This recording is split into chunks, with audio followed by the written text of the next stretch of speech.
குரக்கன் தோசை வேறுங்கோ. இது குரக்கன் உளுந்து அரிசி மா எல்லாம் போட்டு கொஞ்சம் வெள்ளம் அவிச்ச மாவும் போட்டேன்னா குரக்கன் தோசை. நல்லெண்ணெய் ஒரு சொட்டு நெய் எல்லாம் இதை விட்டு சுட்டுட்டு குரக்கன் தோசையும் சம்பலும் சாப்பிடுவோம். வேறுங்கோ தோசை இந்த வேறுங்கோ ஒரு தோசை காலமே கொண்டு காணும். நல்ல அப்படி சம்பல் உரல்ல எப்படி இருக்கண்டு தோசையும் சம்பலும் சூப்பராக இருக்கு. இப்போ தோசையை நாங்கள் திரட்டி விடுவோம். குரக்கன் நான் முழு குரக்கனாக போட்டு அரைச்சேன்.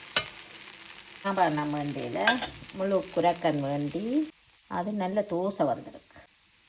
அது வேகட்டும். நான் உங்களுக்கு தோசை சாப்பிட்டு காட்டுறேன்.